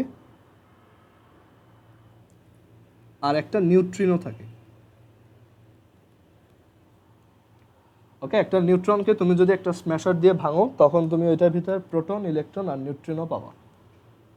এর জন্যই নিউট্রন হচ্ছে নিউট্রাল, বিকজ প্রোটনের রিলেটিভ চার্জ যদি +1 ধরো তাহলে ইলেকট্রনের রিলেটিভ চার্জ হচ্ছে -1, আর নিউট্রিনোর কোনো চার্জ নাই। তো এই দুইটা মিলে তোমার একটা আরেকটাকে ক্যান্সেল করে নিউট্রনের ওভারঅল চার্জ কত হয়? 0। এর জন্য নিউট্রন হচ্ছে নিউট্রাল।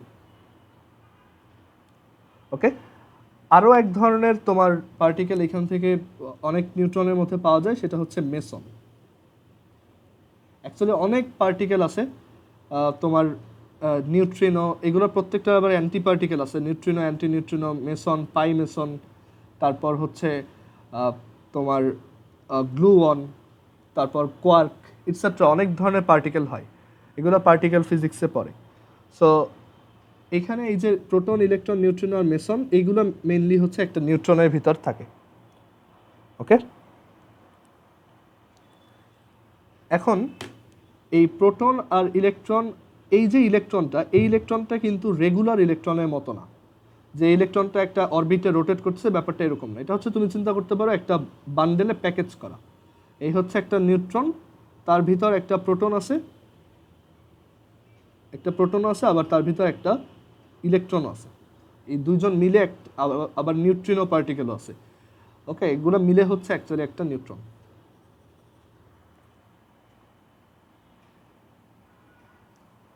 সো আই হোপ এই পর্যন্ত ক্লিয়ার হয়েছে তোমাদের।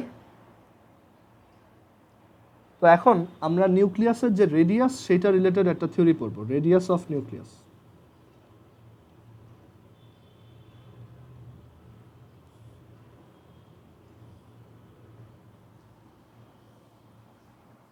সো রেডিয়াস অফ নিউক্লিয়াসের এরকম একটা থিওরি আছে যে যে কোনো একটা নিউক্লিয়াসের রেডিয়াস হচ্ছে তার যে অ্যাটমিক ম্যাস নাম্বার সেটার টু দি পাওয়ার 1/3 এর প্রপোর্শনাল। ওকে, ম্যাস নাম্বারের কিউবিক রুটের প্রপোর্শনাল হচ্ছে রেডিয়াস। অ্যান্ড এটাকে যদি আমি ইকুয়াল করে লিখি তাহলে এখানে একটা কনস্ট্যান্ট আসে। এটা অনেক বইতে ক্যাপিটাল আর নট লেখে অথবা অনেক বইতে স্মল আর নট লেখে, এটা তোমার উপর, তুমি যেটা প্রেফার করো, ইচ্ছা। ওকে, এত into cubic root of atomic mass number. এইখানে এই যে আর নট বা আর নট যেটা লিখছি, আর নট অথবা স্মল আর নট, এটা অ্যাকচুয়ালি হচ্ছে একটা এম্পিরিক্যাল কনস্ট্যান্ট।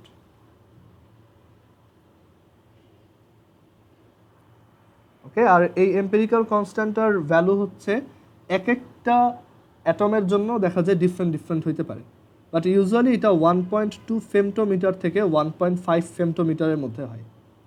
এই আর নটটা একটা কনস্ট্যান্ট যেটা ভ্যালু 1.2 থেকে 1.5 ফেমটোমিটারের মধ্যে হয়। ফেমটোমিটার হচ্ছে 10⁻⁻15।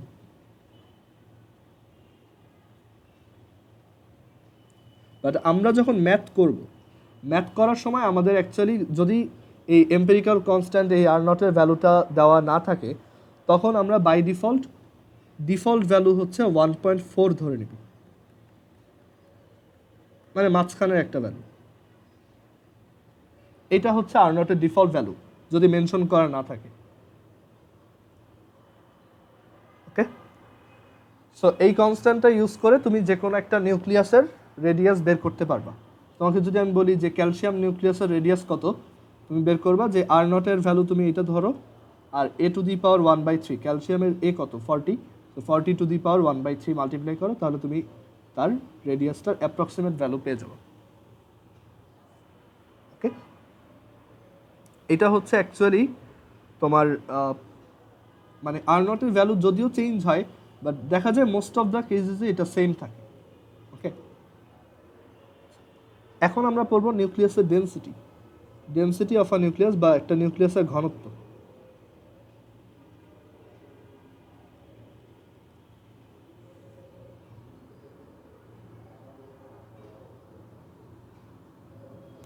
সো একটা নিউক্লিয়াসের ডেনসিটি কীভাবে বের করবা?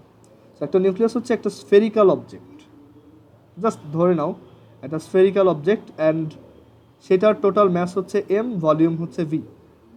দেন এটা ডেনসিটি কত? m/v। এখন আসো এই নিউক্লিয়াসটার ম্যাস কত সেটা বের করি। একটা নিউক্লিয়াসের ভিতর কি কি থাকে? প্রোটন আর নিউট্রন। জেডটা প্রোটন থাকবে আর a-জেডটা নিউট্রন থাকবে, তাই না? সো জেডটা প্রোটনের টোটাল যে ম্যাস প্লাস a-জেডটা নিউট্রনের টোটাল যে ম্যাস, এই দুইটার সাম হচ্ছে এই নিউক্লিয়াসটার টোটাল ম্যাস। আর এখন হয়তো তুমি একটু এটা বুঝতেছো যে কেন নিউট্রন আর প্রোটনের ম্যাস পুরোপুরি সেম না, কারণ ওই যে একটা ইলেকট্রনের ম্যাস হচ্ছে ওইখানে অ্যাড হয়, আবার নিউট্রিনেরও ম্যাস অ্যাড হয়। 2012-এর দিকে আমি যখন ক্লাস 7-এ পড়ি, তখন নিউট্রিনো পার্টিকেলটা মানে কেবল বের হয়েছে আর কি, মানে নিউট্রিনো পার্টিকেলটা অ্যাকচুয়ালি বের হয়েছে, মানে তখন ওইটা নিয়ে খুব রিসার্চ চলে আর কি। তখন সায়েন্টিস্টরা বলতো নিউট্রিনো পার্টিকেলের ম্যাস নেই। নিউট্রিনো পার্টিকেল হচ্ছে তোমার লাইটের স্পিডে চলতে পারে।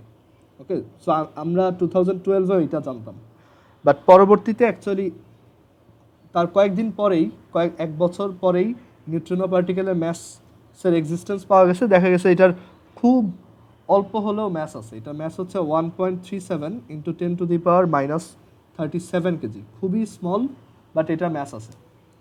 ওকে, একটা ইলেকট্রনের থেকেও দেখো কত ছোট। ওকে, সো এটার জন্য তোমার 2015-এ একজন সায়েন্টিস্ট, তোমার আর্থার বি ম্যাকডোনাল্ড, সে হচ্ছে নোবেল প্রাইজ পাইছিল এটার ম্যাস করার জন্য, বের করার জন্য। ওকে, আচ্ছা, সো এবার আসি এই যে ডেনসিটি অফ নিউক্লিয়াস। সো এখানে হচ্ছে আমরা কিন্তু সবসময় এরকম ধরে নেই প্রোটন আর নিউট্রনের ম্যাস সেম, আসলে সেম না, বাট এইখানেও এটা আমরা ধরে নিতে পারি। আমরা অ্যাজিউম করলাম যে আমাদের টোটাল ম্যাস হচ্ছে ক্যাপিটাল এম, আর প্রোটন আর নিউট্রন দুইটারই ম্যাস হচ্ছে স্মল এম করে, এক একটার ম্যাস হচ্ছে স্মল এম করে। তাহলে এখানে কয়টা টোটাল প্রোটন বা নিউট্রন আছে? এটা, আর এক একটার ম্যাস হচ্ছে স্মল এম। আমরা অ্যাপ্রক্সিমেটলি ডেন্সিটিটা বের করতেছি, অ্যাকুরেটলি না। অ্যান্ড দেন ক্যাপিটাল ভি হচ্ছে এটা একটা স্ফিয়ার, সো এটাকে আমি একটা স্ফিয়ারের ভলিউম দিয়ে লিখতে পারি 4/3 পাই আর কিউ। সো এটা আসে 3 ক্যাপিটাল এ এম।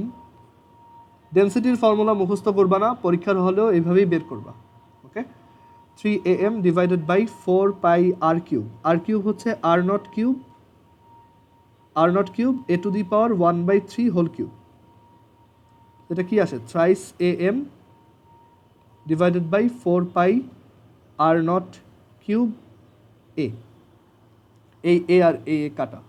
সো এটা একটা ইন্টারেস্টিং জিনিস ইন্ডিকেট করে এই স্টেপটা, যে আসলে সব নিউক্লিয়াসের ডেন্সিটি অলমোস্ট সেম, সেটা যেই অ্যাটমই হোক না কেন, নিউক্লিয়াসের ডেন্সিটি সব অ্যাটমই অলমোস্ট সেম, বিকজ এটা ওই নিউক্লিয়াসের এর উপর ডিপেন্ডই করে না। বাট আসলে সেম না, কারণ হচ্ছে ওই এক এক অ্যাটমে আবার দেখা যায় আর নটের ভ্যালুটাই ডিফারেন্ট হয়। ওকে, এটার আলাদা রিজন আছে যে আর নটের ভ্যালু এক এক সময় এক এক, এগুলো actually experimental most of the কেসেসে। সো এটা হচ্ছে 3m divided by 4 pi R naught cube. So এমসিকিউতে যদি আসে যে একটা নিউক্লিয়াসের ডেন্সিটি কত, ভ্যালুটা মুখস্থ রাখারও দরকার নেই, এই ফর্মুলাও মুখস্থ রাখার দরকার নেই, তুমি জাস্ট এইভাবে একটু রাফে করে এটা বের করবা, দেন এখানে ভ্যালু বসাও। তোমার ক্যালকুলেটরে প্রোটনের ম্যাস দেওয়া আছে 1.67 ইন্টু 10⁻27 কেজি, আর then divided by 4 pi R nought হচ্ছে ওই যে 1.4 ইন্টু 10⁻15 কিউব, এত কেজি পার মিটার কিউব। এটাই হচ্ছে ডেন্সিটি অফ নিউক্লিয়াস।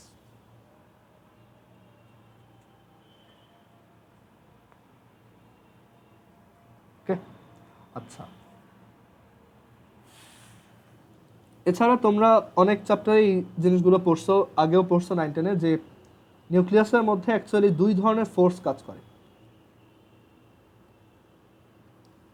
একটা হচ্ছে স্ট্রং নিউক্লিয়ার ফোর্স, যেটা হচ্ছে ইউনিভার্সের সবচেয়ে strongest force, strong nuclear force, আর আরেকটা হচ্ছে উইক নিউক্লিয়ার ফোর্স।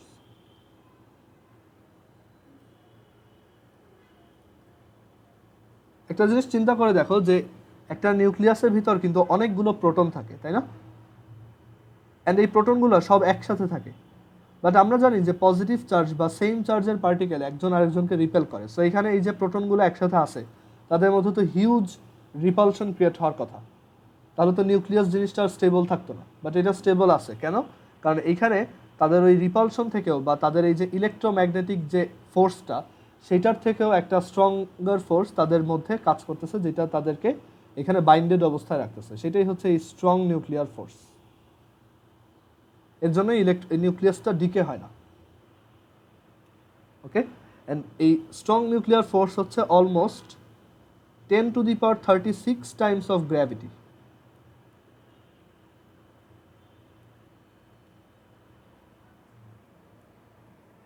ওকে, আর এটা খুবই স্মল রেঞ্জে কাজ করে, যেটা হচ্ছে অনলি 1 ফেমটোমিটারের মধ্যে কাজ করে। মানে দুইটা পার্টিকেলের মধ্যে ডিস্টেন্স যদি 1 ফেমটোমিটারের মতো হয় তখন এটা কাজ করে, আদারওয়াইজ এই ফোর্সের এক্সিস্টেন্স বোঝাও যায় না। বাট এটা খুবই স্ট্রং, বাট এটার রেঞ্জ হচ্ছে অনলি 1 ফেমটোমিটার। আর উইক নিউক্লিয়ার ফোর্সটা হচ্ছে একটা নিউক্লিয়াসে যত ধরনের রেডিয়েশন দেখা যায় আলফা, বিটা, গামা, এগুলোর জন্য হচ্ছে উইক নিউক্লিয়ার ফোর্সটা কাজ করে। ওকে, আচ্ছা এবার আমরা নিউক্লিয়াস রিলেটেড কিছু কোয়ান্টিটি শিখব, quantities related to nucleus.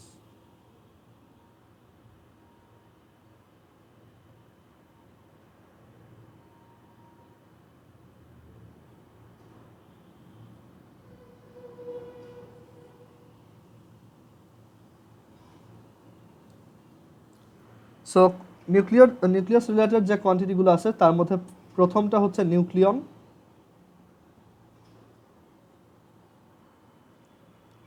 Nucleon হচ্ছে একটা নিউক্লিয়াসে যে সকল পার্টিকেল থাকে তাদেরকেই হচ্ছে নিউক্লিয়ন বলে, যেমন প্রোটন আর নিউট্রন।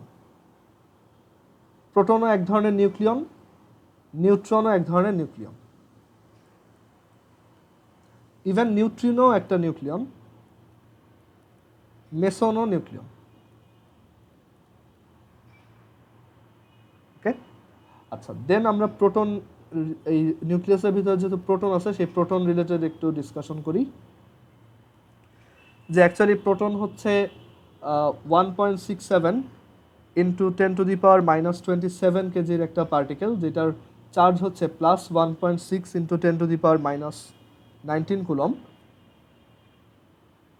আর এইটার রেস্ট এনার্জি হচ্ছে, রেস্ট এনার্জি নিজেরা বের করতে পারার কথা, m0c²। এটা হচ্ছে তার রেস্ট ম্যাস, এটার সাথে c² মাল্টিপ্লাই করে দিবা। এটা রেস্ট এনার্জি হচ্ছে 938.28 মেগা ইলেকট্রন ভোল্ট। আর এরপর আছে হচ্ছে নিউট্রন।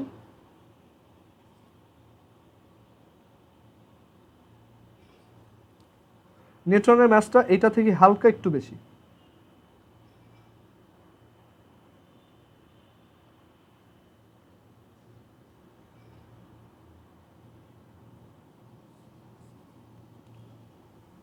আর এটার কোনো চার্জ নেই, এটারও তুমি রেস্ট এনার্জি চাইলে বের করতে পারো, অলমোস্ট ওই প্রোটনেরটার মতোই আসবে।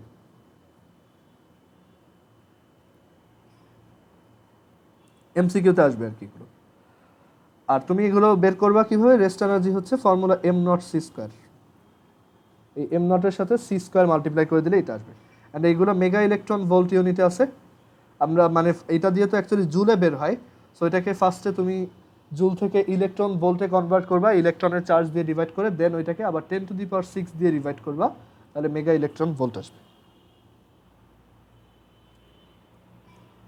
আর এটাও আমরা জানি যে নিউট্রনের ভিতরে অ্যাকচুয়ালি একটা প্রোটন, একটা ইলেকট্রন, একটা নিউট্রিনো থাকে।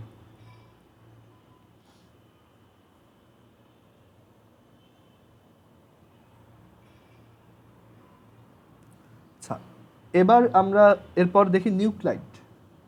পরে যে টার্মটা দেখবো সেটা হচ্ছে নিউক্লাইড।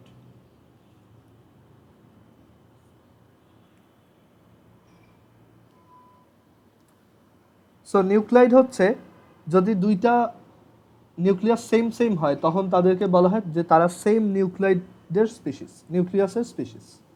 ওকে, মানে তোমার কাছে দুইটা নিউক্লিয়াস আছে, তুমি দেখলে এইটারও যে জেড, এটারও সেই সেম জেড, এটার যে এন মানে নিউট্রন নাম্বার সেটাও এটারও সেম, তখন তুমি বলবা যে এই দুইটা নিউক্লিয়াস হচ্ছে একজন আরেকজনের নিউক্লাইড।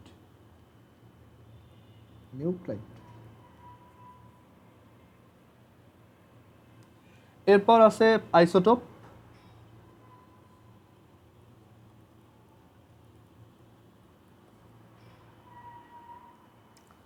আইসোটোপ হচ্ছে তোমার সিম্পলি যদি দুইটা অ্যাটমের মধ্যে এরকম হয় যে তাদের দুইজনের proton number same but mass নাম্বারটা ডিফারেন্ট, তখন আমরা তাদেরকে কি বলি? আইসোটোপ। এর পাশাপাশি আছে আইসোটোন। আইসোটোন হচ্ছে neutron number same, neutron number same. আর এরপর আছে আইসোবার, ম্যাস নাম্বার সেম, এটা সেম। এখানে এন এর উপর দাগ দিলাম কারণ এটা এন সেম, এটা এখানে এর উপর দাগ দিলাম কারণ এটা এ same. Okay,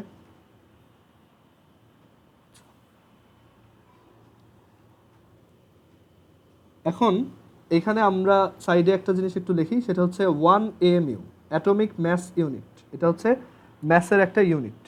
okay, 1 AMU, or এটাকে অনেকে 1U লেখে, জাস্ট 1 ইউনিট, অথবা অনেকে এটাকে 1 ডাল্টন লেখে, 1 ডাল্টন। এটা হচ্ছে ম্যাসের সবচেয়ে স্মল ইউনিট। আর এই ইউনিটটা হচ্ছে এরকম যে একটা কার্বন 12 অ্যাটমের ম্যাসের 1/12 পোর্শন হচ্ছে 1 AMU, মানে এটা হচ্ছে 1/12 of mass of one carbon 12 atom. Okay, and এটা অ্যাকচুয়ালি দেখা যায় কিছুটা ওই প্রোটনের ম্যাসের সমানই আসে। ওকে, এটাই হচ্ছে 1 AMU। 1 AMU এর ভ্যালু হচ্ছে, বা 1U বা 1 ডাল্টনের ভ্যালু হচ্ছে 1.660539 ইন্টু 10⁻⁻27 কেজি, মানে মোস্ট প্রিসাইজটা আর কি। অ্যান্ড এই 1 AMU এর ইকুইভ্যালেন্ট এনার্জি কত? 1 AMU এর ইকুইভ্যালেন্ট এনার্জি কীভাবে বের করবা? আমরা জানি যে কোনো একটা ম্যাসের ইকুইভ্যালেন্ট এনার্জি বের করার জন্য ফর্মুলা হচ্ছে mc²।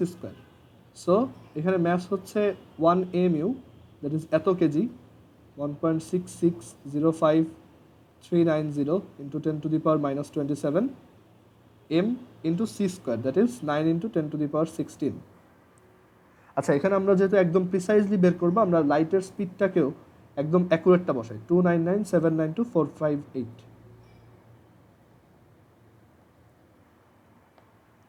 সো এই দুইটাকে ক্যালকুলেট করলে দেখা যায় 930, তোমার এটা আসে হচ্ছে এরকম 14.92418026 ইন্টু 10⁻⁻11 জুল।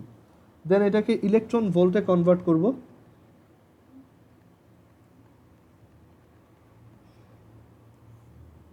(1.6 ইন্টু 10⁻⁻19 দিয়ে, অ্যান্ড এটাকে যদি মেগা ইলেকট্রন ভোল্টে কনভার্ট করতে যাই আরও 10⁻6 দিয়ে ডিভাইড করতে হবে। সো এখান থেকে আসবে 931.5 মেগা ইলেকট্রন ভোল্ট। এই ভ্যালুটা আমরা ট্রাই করব মুখস্থ রাখার, কারণ এটা তুমি খুব ফ্রিকোয়েন্টলি ইউজ করবা।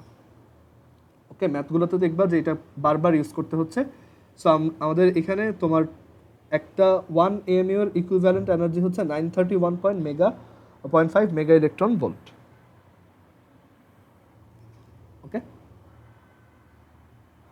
আচ্ছা, সো আজকে একটা লাস্ট, আর যেহেতু 15 মিনিট আছে, সো আমি লাস্ট একটা টপিক দেখাই, আজকে শেষ নেই।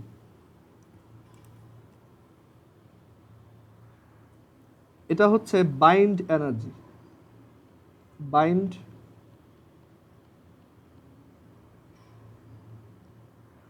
এনার্জি বা বন্ড এনার্জি, অথবা বাইন্ড এনার্জি অথবা বাইন্ডিং এনার্জি, দুইটাই বলা হয়। সো বাইন্ড এনার্জি, ওকে, এটা হচ্ছে বন্ধন শক্তি।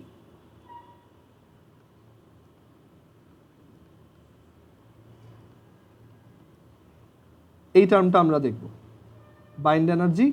আর বাইন্ড এনার্জি দেখার আগে আমাদের আরেকটা টার্ম ফার্স্টে বুঝতে হবে, সেটা হচ্ছে mass defect. Mass defect of a nucleus, mass defect of a nucleus বা ভর ত্রুটি।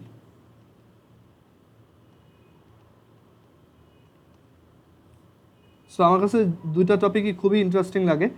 এটার ফর্মুলা অনেকে মুখস্থ করতে একটু প্রবলেম হয়, বাট এটার ফর্মুলা মুখস্থ করা লাগবে না। দেখো, সো ম্যাস ডিফেক্ট মানেটা কি? ম্যাস ডিফেক্টের আইডিয়াটা খুব সহজ। একদম সহজভাবে যদি বলি, ধরো তোমার কাছে একটা নিউক্লিয়াস আছে এরকম, সেই নিউক্লিয়াসটার ভিতরে সাপোজ 3টা প্রোটন আছে আর 3টা নিউট্রন আছে।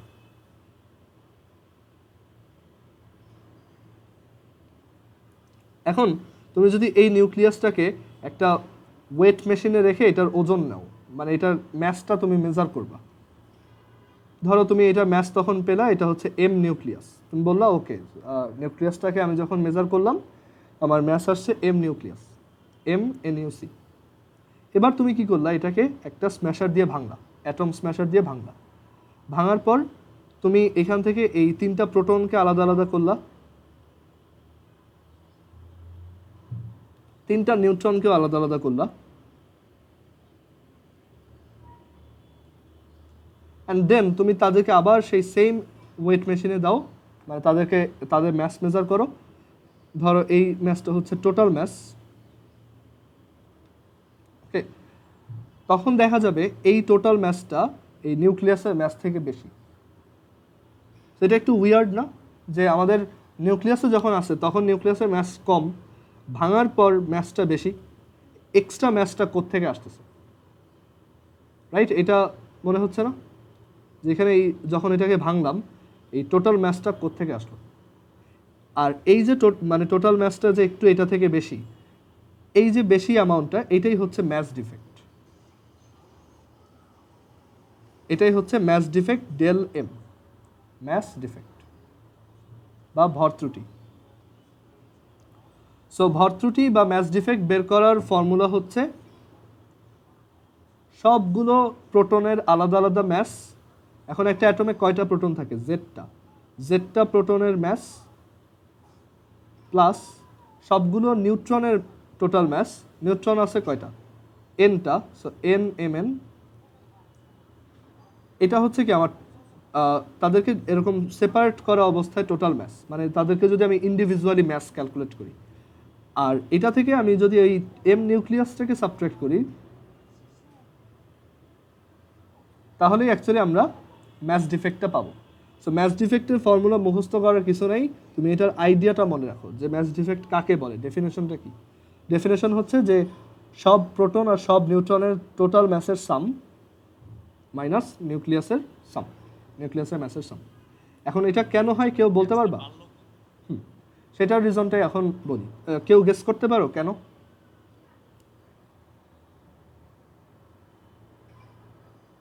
আচ্ছা, সো আমি অ্যান্সারটা বলি। এখানে রিজন হচ্ছে যে আমি যখন তাদেরকে এরকম একত্রিত করতেছি তখন তাদের মধ্যে কি একটা বন্ড ক্রিয়েট হচ্ছে। সো এই একটা বন্ড ক্রিয়েশনের জন্য এনার্জি রিলিজ হয় নাকি এনার্জি দিতে হয় বলো তো? এনার্জি রিলিজ হয়, রাইট? সো এখানে তুমি যখন ওই জিনিসগুলোকে অ্যাড করবা, এখান থেকে একটা সার্টেন অ্যামাউন্ট অফ এনার্জি বের হয়ে যাবে। এই এনার্জিটাই আসলে এই বাইন্ড এনার্জি আর কি, বুঝছো? সো ওইটাতে পরে আসি। সো এখান থেকে একটা সার্টেন অ্যামাউন্ট অফ এনার্জি বের হয়ে যায়। সো এই এনার্জিটা আসলো কোত্থেকে? এটা আসছে হচ্ছে এই যে ম্যাসগুলো আছে, এই ম্যাস থেকে কিছু ম্যাস এনার্জিতে কনভার্ট হয়ে সেইটা বের হয়ে গেছে। অ্যান্ড তুমি যখন তাদেরকে আবার আলাদা করবা, সে আবার ওই অ্যামাউন্ট অফ এনার্জি তার সারাউন্ডিং থেকে নিয়ে ম্যাসে কনভার্ট হবে। এটা হচ্ছে সবচেয়ে ইন্টারেস্টিং এক্সাম্পল যে ম্যাস আর এনার্জি হচ্ছে ইকুইভ্যালেন্ট। ওকে, তোমার কাছে এতদিন হয়তো লাগতো যে এটা হয়তো ইকুইভ্যালেন্ট ইন এ সেন্স যে এই ম্যাসটাকে এক্সপ্লোড করলে এতটুকু এনার্জি পাওয়া যায়, বাট অ্যাকচুয়ালি ওরকম না। ব্যাপারটা হচ্ছে যে ম্যাস আর এনার্জি একই জিনিসের জাস্ট একটা কয়েনেরই দুইটা সাইড। মানে একটা জিনিস, একটা অবজেক্টকে তুমি যখন দেখতে পাও সেটাকে তুমি ম্যাটার বলতেছো বা ম্যাস বলতেছো, সেটাই যখন একটা রেডিয়েশনে কনভার্ট হয় সেটাকে তুমি আর খালি চোখে দেখো না, সেটা তখন একটা এনার্জি। বাট জিনিসটা ওই সেম। ওকে, এনার্জি ম্যাসে কনভার্ট হতে পারে, ম্যাস এনার্জিতে কনভার্ট হতে পারে, এখানেও তাই হচ্ছে। ওকে, সো তুমি যখন তাদেরকে একসাথে একটা বাইন্ডেড অবস্থায় আনবা তখন দেখা যাবে এখান থেকে এনার্জি রিলিজ হবে, সেটাই হচ্ছে সেই বাইন্ড এনার্জি। আর এই এনার্জির সোর্সটা হচ্ছে এই যে ম্যাস ডিফেক্ট।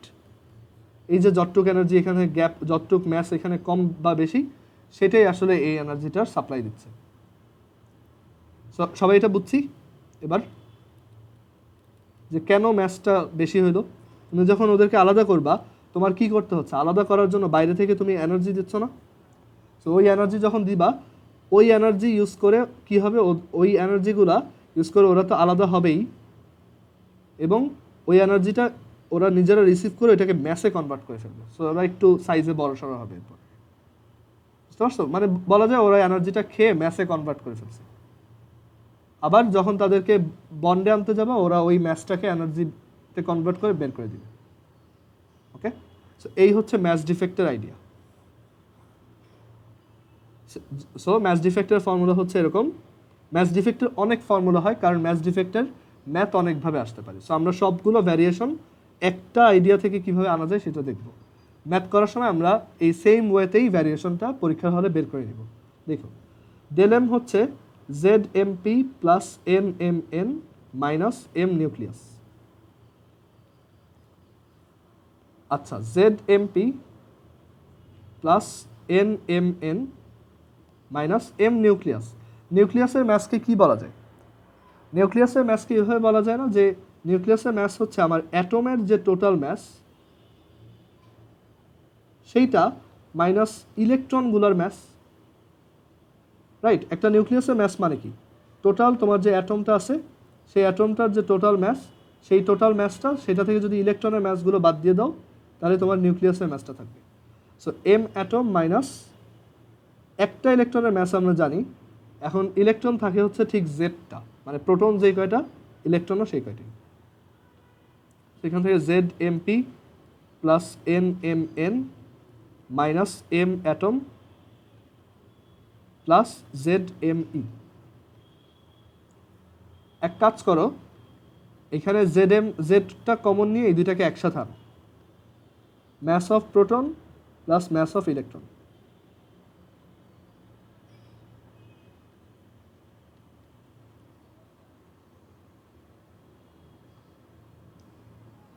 এবার আমাকে বলো এই টার্মটা কি তোমার কাছে ফ্যামিলিয়ার লাগে কিনা? একটা প্রোটনের ম্যাস আর একটা ইলেকট্রনের ম্যাস, এটা কি ডিনোট করতে পারে? একটু চিন্তা করে দেখো তো। নিউট্রন। নিউট্রনের ভিতরে ইলেকট্রন এর পাশাপাশি তো নিউট্রিনও থাকে, ওইটা অ্যাকুরেট অ্যান্সার হচ্ছে না। বা নিউট্রনের ভিতরে আরও একটা কথা হচ্ছে, এখানে আমি দুইটার একদম ইন্ডিভিজুয়াল ম্যাস অ্যাড করতেছি, বাট নিউট্রনের ভিতরে এই ম্যাসটা কিন্তু একটু কম হবে, কারণ ওইখানে ওরা আবার একটা বন্ডের মাধ্যমে অ্যাড করা আছে। বুঝতে পারছো? এটা আর একটু চিন্তা করে দেখো এটা কি হবে। সিম্পলি একটা হাইড্রোজেন, তাই না? একটা হাইড্রোজেনের ম্যাস, এটা একটা হাইড্রোজেন অ্যাটমের ম্যাস, রাইট? সেটা হচ্ছে Z mass of one hydrogen atom plus NMN minus M atom. এই কয়টা ভ্যারিয়েশন হতে পারে। তো পরীক্ষায় তোমার যেই ডাটা দেওয়া থাকবে সেটার উপর বেস করে অ্যান্সার করতে হবে। আমরা ম্যাথ যখন করবো এটা ক্লিয়ার হবে। ওকে, এবার বলো তো যে তাহলে বাইন্ড এনার্জিটা কি হবে, দেখি বলতে পারো কিনা। বাইন্ড এনার্জি হচ্ছে B দিয়ে এক্সপ্রেস করে। So what is the value of bind energy B?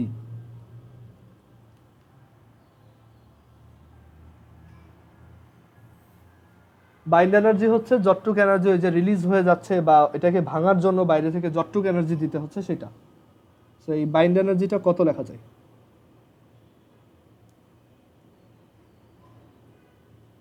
এখানে দেখো যে আমি বাইরে থেকে একটা এনার্জি দিয়ে এটাকে ভেঙে ফেলবো। সো আমার কতটুকু এনার্জি দিলে এটা ভাঙবে? এই বিটা কত? একটু গেস করে বলো।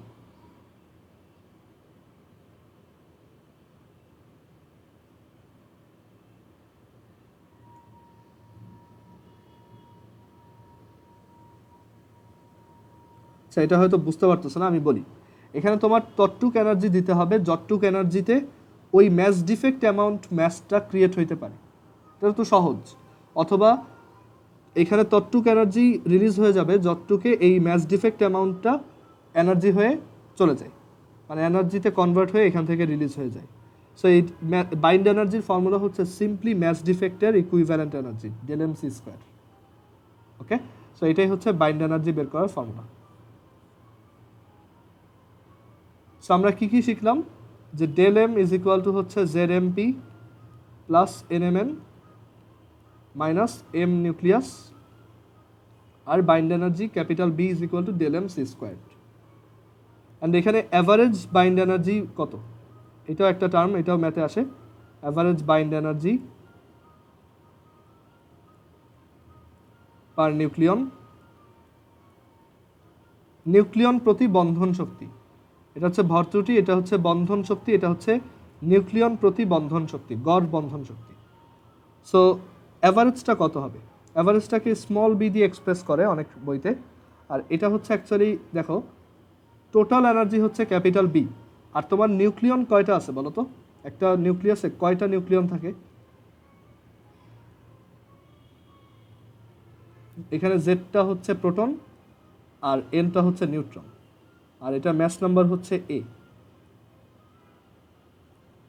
এখানে নিউক্লিয়ন কয়টা?